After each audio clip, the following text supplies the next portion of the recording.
Hi, good morning and welcome to Growing Bonsai. As you can tell, it is a little bit cold today. We are really entering fall.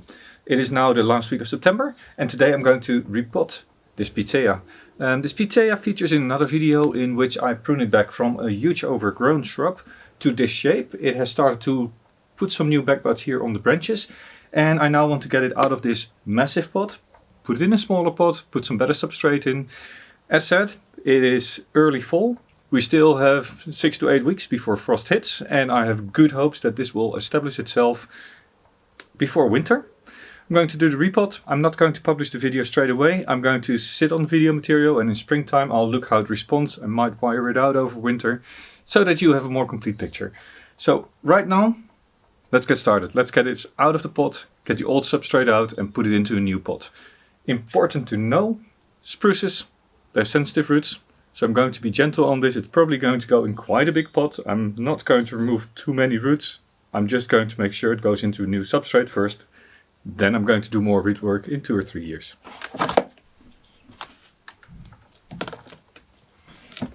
This has been in the pot so long. The roots have grown all the way through and at the bottom. I can't actually get it out of the pot without first removing stuff from the bottom.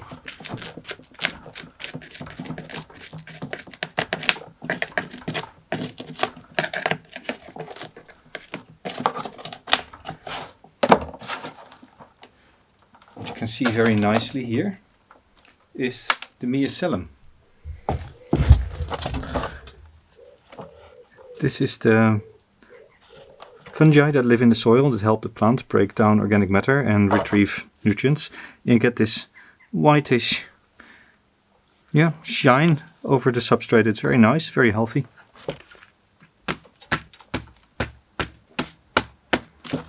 This is ridiculous.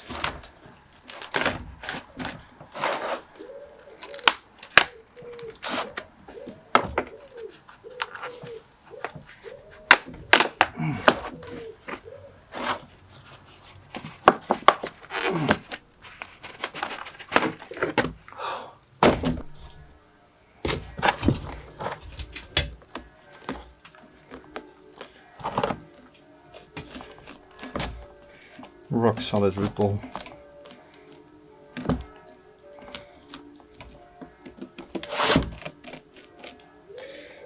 That's going to be a difficult repot.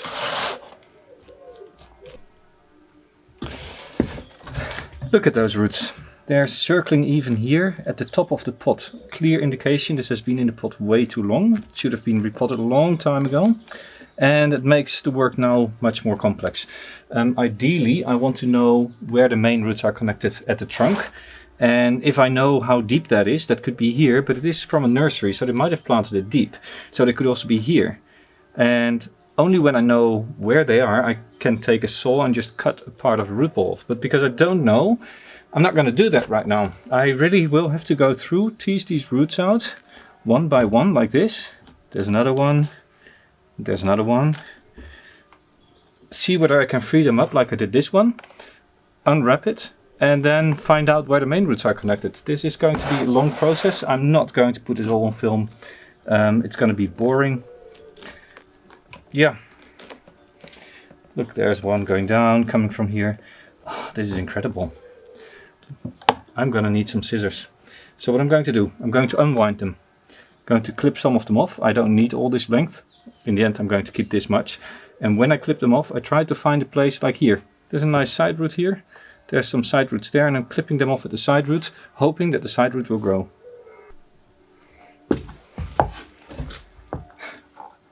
Sorry about the bells in the distance. I would say 10 points for who puts a comment in on which day of the week I was recording this. But as you can see, I've been trying to untangle this, and you know what? I'm gonna say the British, I think, use the word stuff it. Right, that cleans up a lot. These are very long ends, which I don't all need. I'm just going to shorten them now, remove masses of roots. Because I don't need all these lengths. Look at that. This was all circling. And that's just the top of the pot, right?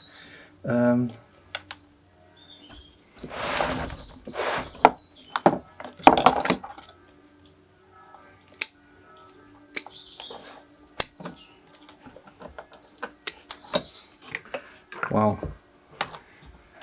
Haven't even opened the root ball yet.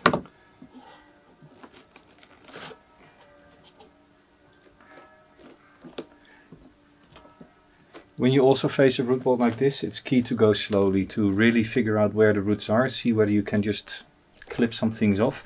Like there's a long one here going all the way on the outside. There's no need for keeping that. I can remove this individually and that way open the root ball slowly, one root at a time. But it's good to remember that often these root balls don't have very many roots on the inside, so you remove everything on the outside, you might be left with just a few short stumps, which is why I'm going slow. I'm going to really tease out root for root. Here and there, as on the top, when it gets too dense, I'm going to clip off large volumes, but I need to pay a little bit of attention of what I'm removing and what not.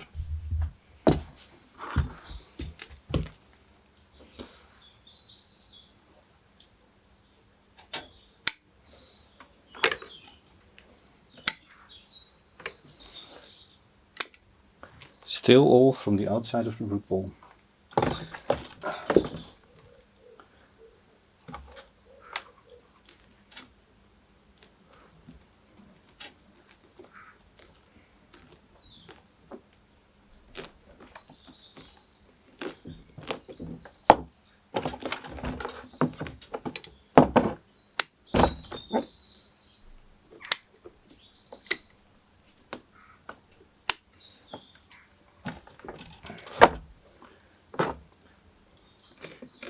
Now getting to the place where smaller roots start to appear on the outside, and slowly I can start using the root hook to really disentangle the roots. But this is not an easy repot. Another big root.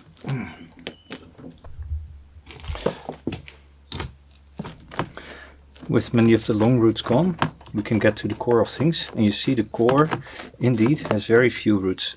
So good choice on going slow. This is going to be quite a stressful repot for this plant, but I hope it will get healthier as well. As you can see, the soil on the inside is actually quite organic, it's wet. Can't imagine this is very good for the tree long term.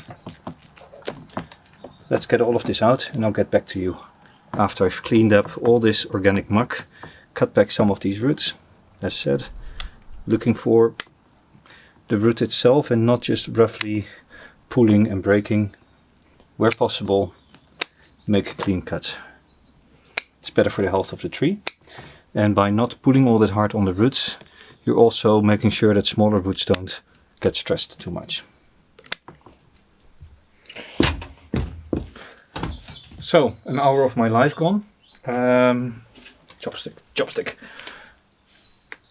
I found the nebari. It was a much lower than originally thought. I thought it would be roughly here, but as I'm going down, this is actually where the main roots are. And you can tell that by these main roots, if this is the front, what we earlier said, it will have to be planted like this.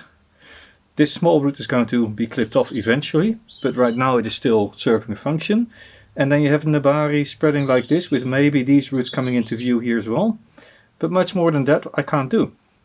Another thing that I noticed here, it has inverse taper here in this area. It might actually be grafted right here. That was impossible to see when I bought the tree originally. So this is a thing that can happen if you buy a tree in a nursery. Now another thing that I've done. This is actually a tree with a very, very difficult repot. I removed kilometers and kilometers of old roots.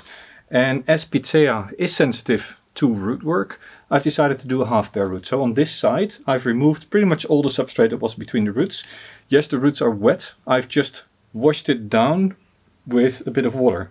I've not washed the root ball. I've just done this to make sure that now you can actually see the roots, but also that they stay moist a bit better while I'm discussing this.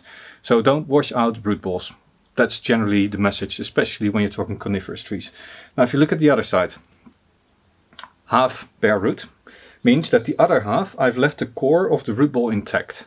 Now what it does, it means that the roots that are here are completely undamaged and they can help to serve the rest of the tree with nutrients and water for the couple of weeks that it needs to start regrowing roots on this other side.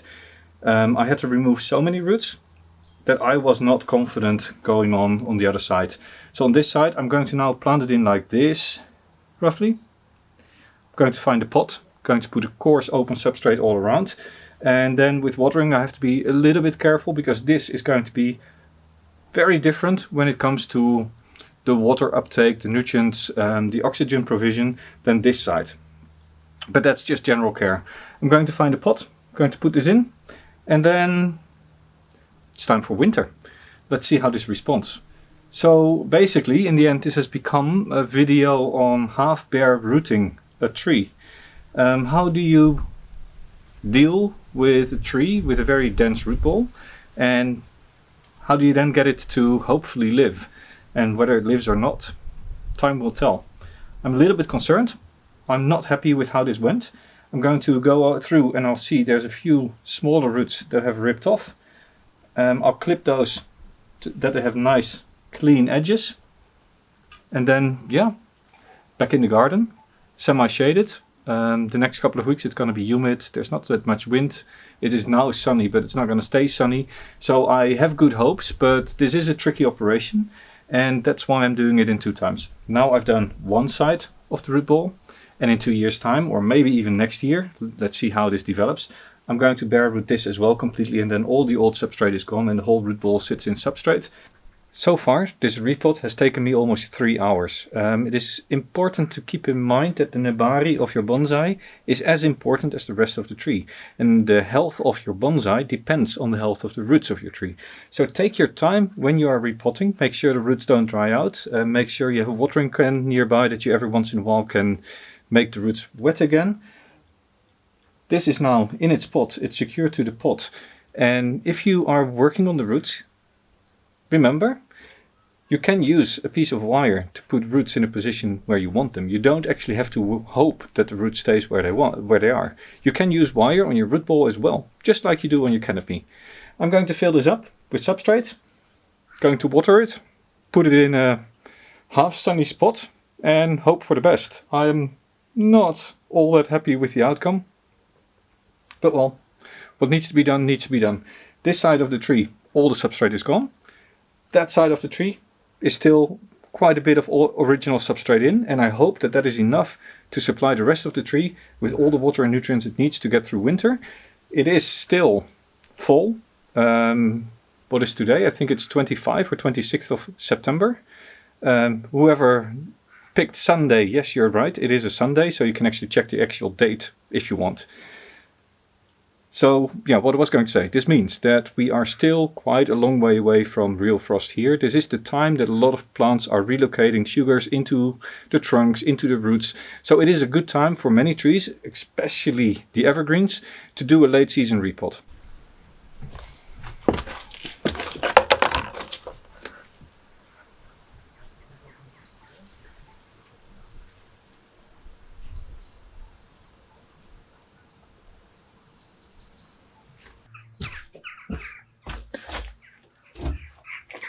A few weeks have passed and I'm happy that I said I thought it was a difficult repot, because you can see some of the smaller branches and here also have started to die off. I guess that means there's no wiring this winter. If it survives, I'll report back in spring to see whether the buds have started to grow or whether the tree has started to die. Repotting, challenging. Picea, even more challenging. Keep growing bonsai and see you next time. Stupid tree.